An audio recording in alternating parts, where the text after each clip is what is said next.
Did you plan for that light to be there? We'll talk after the show. Meet me inside of my bunk with your clothes off. Okay. Okay. Now, this is an important part of the show. Because when we started this band, David James Kennedy, the guitar player, who is not there at the moment, but when he was there with me 15 years ago, we wanted to start a band that stood for something that was positive when most people were thinking that wasn't that cool. And we were like, hey, motherfuckers, in a few years it's gonna be cool to be positive, and that's what we tried.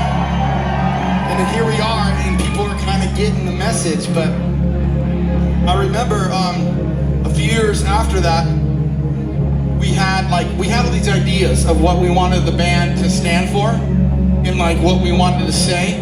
I didn't want to do another band like Blink-182 because I was like lightning in a bottle. It was like, shit, I don't know how that worked. I was lucky. But this was like, how do we do something that's like an art project that means something a bit more?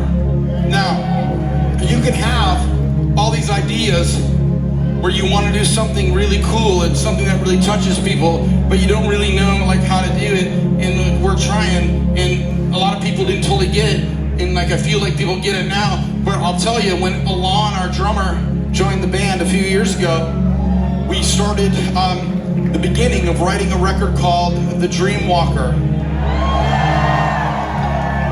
And what happened is the very first song that we wrote, I was in a weird space. And what that was is because like, I was like, normally when you write songs, you write like a verse, chorus. It's like super simple. It's like that's how you write the fucking song. But on this particular song, I remember going, let's do something different. Let's write all these words, and then there's one chorus, and it hits at the end. But I was in a really weird space because at that exact time, right when we started writing that song, my dad got diagnosed with cancer. And I was in the hospital room with him, and I remember the doctor was like, we're gonna hit this cancer hard. We're gonna hit it with this chemotherapy, and we're gonna hit it with this chemotherapy, and we're gonna fucking go at it. And he's saying all this bullshit where I was just like, fuck, this doesn't sound good. You know, in my heart, I was like, fuck, this sounds crazy. And my dad stopped the doctor. My dad goes, hey, seriously, what does this mean? And the doctor took a breath and he goes, you have 18 months. True story. Now, if you've never been in that situation, picture yourself on an elevator, and right when you hit the button in the elevator, it goes like straight down from like fucking 50 stories tall, and your stomach drops, and the fucking adrenaline goes through your body. It's exactly like that. I remember that I felt like I was falling backwards. I'm sitting in there, just me, my dad, and this doctor. The doctor says, you're gonna fucking die in 18 months. That's heavy. Now, a lot of people here have gone through this, and if you haven't, you're gonna fucking go through it. It's just how life works, and it's hard.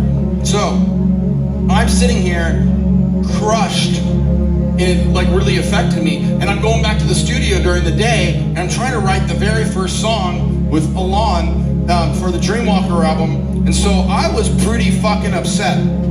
I was really cynical. Now, I'm the kind of guy that stays up every fucking night and I listen to shit and I read hundreds of books and I talk to secret government agents, which you know is true, and I try to come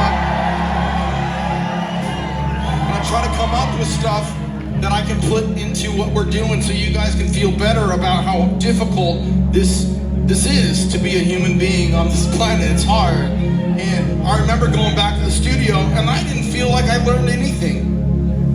I didn't have anything. I was like, I don't fucking know what happens when we die. My dad is dying and I don't have like this optimistic fucking viewpoint. So I started writing the words to this song, and the words were really shitty. It was like, I don't believe in this, I don't believe in that, I don't really know what happens, I don't really have that in me.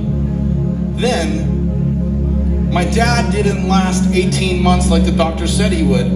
Fuck him, he lasted 6 months, and I was fucking gnarly, and I was sitting there with him in hospice, and I was exhausted, because you're up all the time, and it's weeks of the shit, and you know it's coming, you just don't know when. So I left my dad he was like in that bed, and they're giving him morphine and shit, and like I wanted a break, and so I went home, and I go to sleep. About 3 a.m., I feel this like jolt of like electricity and like energy and like euphoric drug, like a drug entered my body. And I wake up out of my, this is all true, I wake up out of my sleep and I was like, holy shit, what the fuck is going on? And my hair is standing up on my arms, and I got all the goosebumps on my neck and my arm, and then I'm like, what is it? And I remember I looked up and I thought there was something bright in the room. I remember that shit. I was like, there's something in here, what the fuck is going on? And I'm feeling like someone injected me with like 1,000,000 volts of electricity, and like right at that moment my fucking phone buzzes on my nightstand, and it buzzed, and I look at it and I'm trying to focus my eyes, and it says a text from the nurse, your father just passed. And I was like, oh my God. So I pick up the phone, I call my sister Carrie, and I was like, Carrie, and she's awake, she's fucking awake at 3 a.m. I'm like, what are you doing? And she goes, oh my God, I don't know what's going on. I have this feeling, I have this energy going through me, and she doesn't know. I didn't say shit to her. And she's like, I feel like good, I feel warm, I feel like I'm buzzing, I don't understand what's happening. And she took a breath, and then she goes, I feel like I have a hug.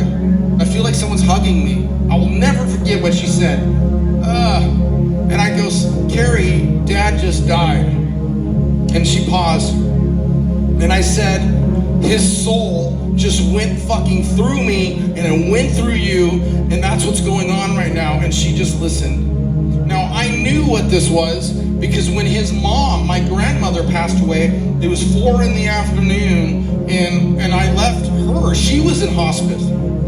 I went home to take a nap, and I woke up with the same fucking feeling, but it wasn't as strong. It was like 20% as strong. Maybe because it was my grandmother and not my dad. I don't fucking know. But I knew exactly what the fuck this feeling was. And it was supernatural. It was paranormal. It was that thing that when you guys meet a friend that saw something or felt something, and you're like, fuck you, I love you, brother man, but I don't really know what you're talking about. And they're like, I saw something, I felt something, and you're like, I believe you, but I don't really get it.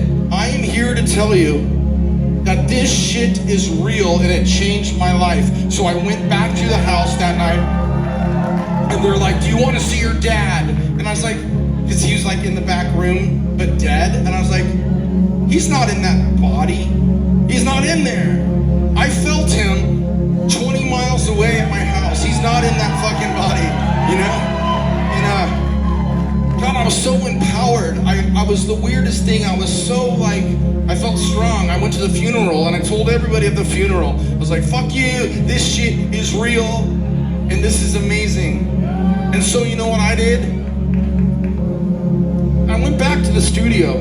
Remember that song that I was trying to write? Remember that song where I'm like writing about how like fucking cynical shit is? Like nothing is really that rad. I don't know what happens when we die, all that shit.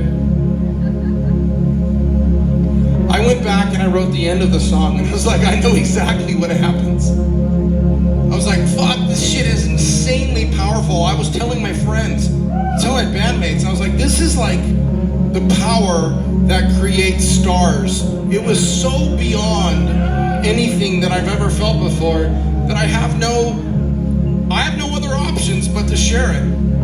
I wrote the end of the song with pure hope and optimism, and like, this is like, if anything you guys know that why we're doing this is that like, fuck, it's gonna be okay, you're gonna be okay, you know?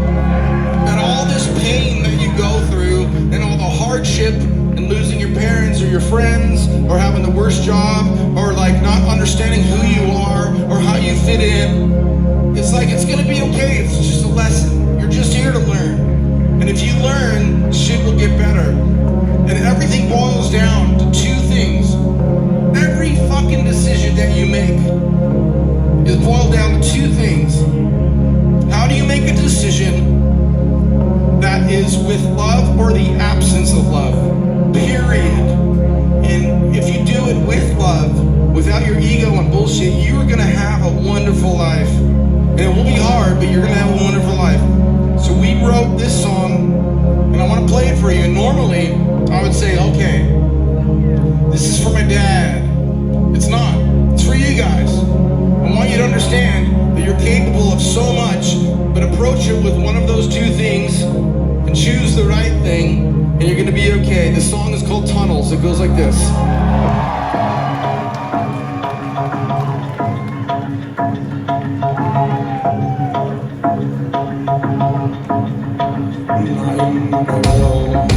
Without devotion,